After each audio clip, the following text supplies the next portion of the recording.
Good morning, good morning, good morning.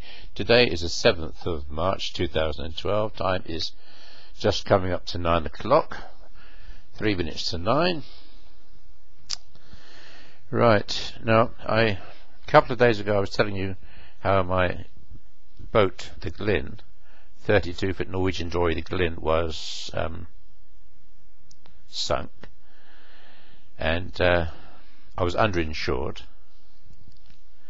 But I sold the wreck of the Glyn for 200, and I got insurance money for 1,500. To buy the same boat again was almost 3,000. When I bought the Glyn from New Haven, it was a very good buy. But looking in all the fishing publications, it's quite hard to find a decent boat with that kind of money. And I don't know. I got to know a very nice man called Reg Lee in Whitstable, and I'm not quite sure.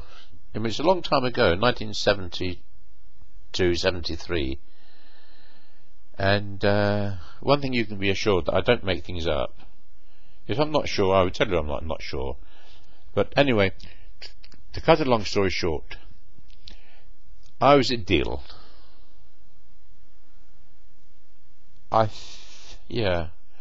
Reg Lee had often come. He was interested in fishing boats, and he had often come to the harbour, and I got talking to him, and I think he had come a couple of times with me on the Glyn, and he was quite interested in because he wasn't retired. They had a shop together, but he had some time to spare on his hand. He had time on his hands.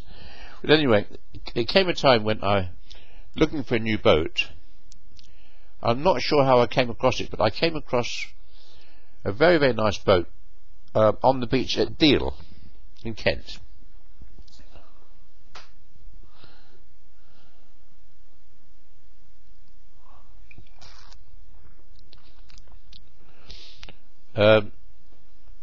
It was high up on the beach. I made some inquiries. There were a lot of fishing boats there. I made some inquiries. The name of the boat's name was called the Janie B. I don't remember the official registration number of that vessel, but I believe it came from Hastings. It was a typical Hastings fishing boat with the high epileptic stern, a very, very good sea boat, quite round in shape.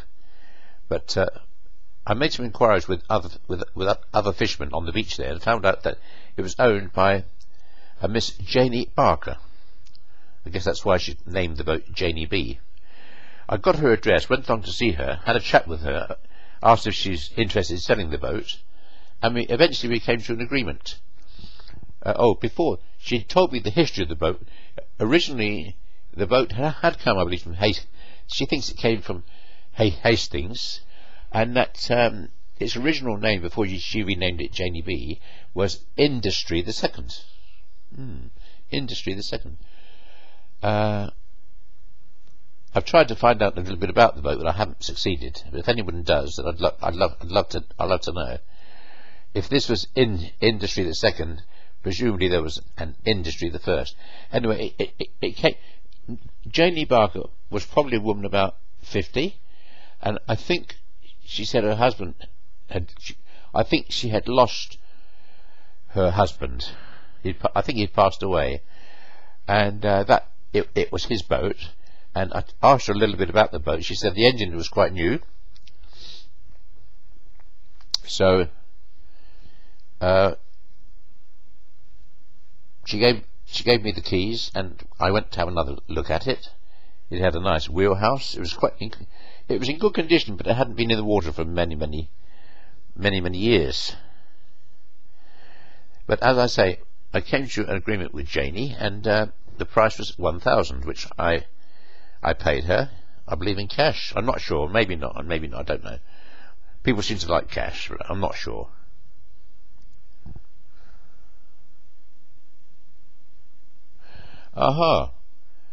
Hang on. Reg must have been with me, because he wanted to buy half the boat, so we bought the boat between us, 500 each. I don't really remember him playing an active part, but I do remember at some stage when he found out that I bought the boat that he wanted to have a half share. I'm a bit vague about that. Now that so I spent then some weeks on making sure the boat was watertight by recorking all the seams and repainting it, retiring it. You've heard about that before, but I wasn't going to make the same mistake twice, where you put a boat in the water and it damn well almost sinks. Check the engine was okay, check the diesel, check everything is running properly. So to get it in the water, I had a brainwave, if you can call it that. Not far in Deal, there are the barracks of the I think it's the Royal Marines. I had a brother-in-law who was a musician who played in the band of the Royal Marines. I think he played the clarinet.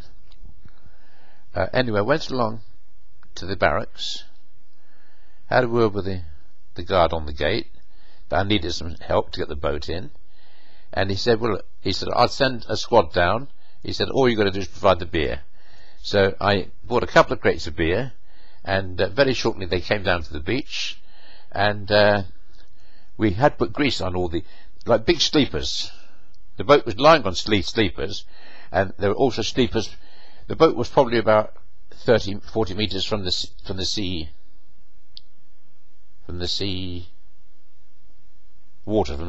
seashore. So put grease on all those, and with a bit of elbow. Anyway, these 20-30 blokes got it in the water, no problem. Got the engine started. They had their beer. Yeah, Reg wasn't with me, or was he? I think he was on the beach, but I don't think he would come on the boat with me. I don't know why, but he left me to take the boat from Deal all the way round to Whitstable. Must be 100 miles or more. Weather was fine, no problem with the weather. Summertime, I think. So off I went. Knew a little bit more about boats by then. Quite confident to be on my own. But even though I'd done all the work to prevent the boat from leaking, it did leak. But the water pump, which ran off the engine, managed to keep the water level down. I also had put another electric bilge pump, which worked off the battery. When the water level came to a certain level, you know, in the bilge, it would switch on the pump and pump the water out. So it was kind of an automatic pump.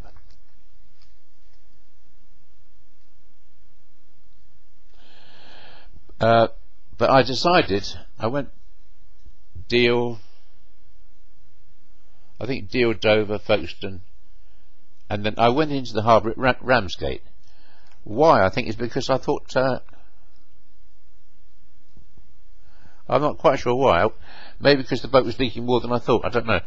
Anyway, went into Ramsgate, and Reg was there on the quayside, waiting. Maybe I'd arranged to go to Ramsgate, I don't know. And he came and oh yeah, I remember now, it's coming back to me. He came and said, and by then I had about 2 feet of water in the bottom of the boat. I also had a hand pump. Yeah, about 18 inches of water in the bottom, about this much. It had a hold below. It had a forward cabin with 2 bunks. Very nice, apart from the water leaking. But I think I reckon that when a boat's been out of the water for so long, the timbers have dried out, and when it's been in the water for 24 hours or so, they will swell and the leaking will stop. I didn't tell this to Reg. He kind of panicked and said, "Oh," he said, "do you mind if I pull out and you buy my share?" I said, "Yeah, that's fine. That's fine. Okay." So I had decided to sleep on the boat to see how things went, and I did actually sleep on the boat with my leg over the edge of the bunk. Like, you can't see it, but anyway, hang on, I can change the zoom on the hang on. Oh, you still can't see very much. Anyway, get the idea that I was laying flat. Oh dear. And oh dear. This camera's gone wrong. Oh no. What the hell's gone wrong with this camera? I think it's still recording, but there's something right. There's some bug in this software. No, it's frozen.